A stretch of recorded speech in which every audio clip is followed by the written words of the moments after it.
One of the most powerful yet neglected secrets to getting your prayers answered is you need to have a clear-cut, objective vision of what you want God to do in your life.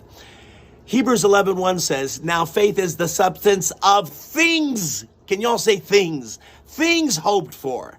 Too many times people don't have things in mind when they pray.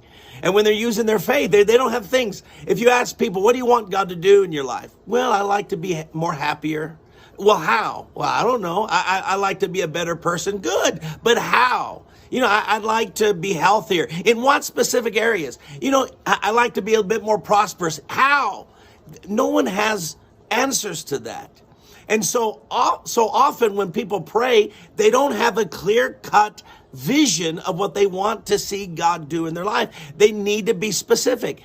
There was a man in the Bible named Bartimaeus. He cried out to Jesus, Son of David, have mercy on me. Son of David, have mercy on me. Jesus brought him forward and said, and listen to what Jesus says to this man who's blind. He's obviously blind. Jesus says to him, what do you want me to do for you?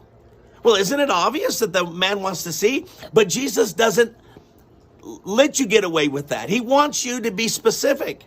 And Bartimaeus said, I want to see. See, the moment he turned have mercy into something specific like, I want to see, then his prayers were answered. Some of you, you're asking God, bless me. Bless me in what way? Help me. Help me in what way? Have mercy on me. In what way? Heal me. In what specific way do you want to be healed? See, you have to be specific. Years ago in 1950, Dr. Cho, who once pastored the world's largest church, he was living in a very poor country in the 1950s. South Korea was very poor. He was a poor pastor. He just had a congregation meeting in a tent, didn't even have his own building. And he was frustrated because as a pastor, he needed to have a desk to do his notes. He needed a chair and he needed a bicycle to go visit his growing congregation. So he prayed about it and asked God for a desk, for a chair, and for a bicycle. But after months went by, nothing happened. Finally, he came to the Lord. He said, Lord, how can I teach the people to trust you when you won't even answer my prayer on these basic needs in my life? And he says that the Lord spoke to him and said, the problem, Joe, is you don't tell me what kind of desk you want. There are a lot of desks that I can give you, but you're not specific. And the Lord told him, I want you to be specific on what kind of desk, what kind of chair, and what kind of bicycle. Because when I answer, I want you to know it was me that answered. Be specific. And at that moment, he said, oh God, I want a Philippine mahogany desk.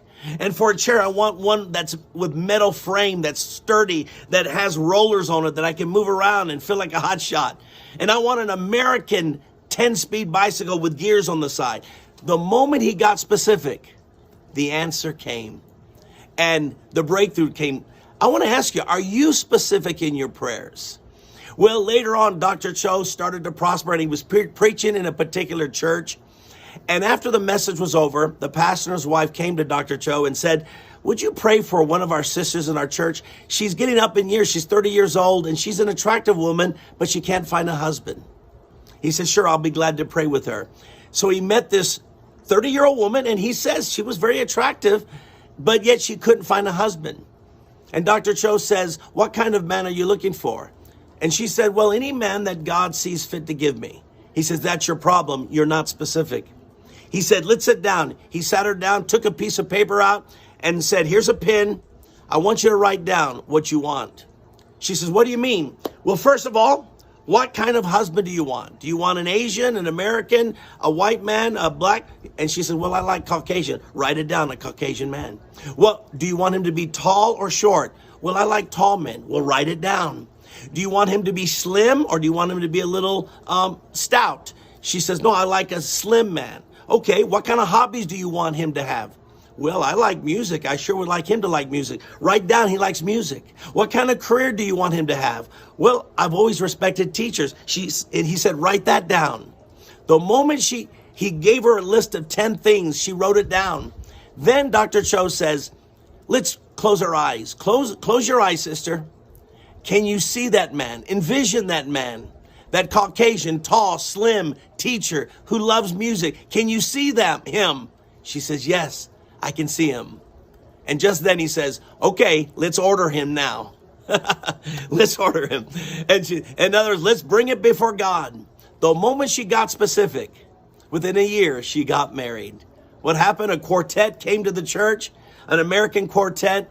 The three of the men were single, but this tall, slender man who was a teacher in America was the only single man, and all the young girls flocked to him.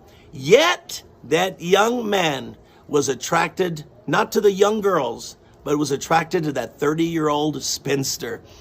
And he ended up marrying her and moved her to America. See, friend, I believe we need to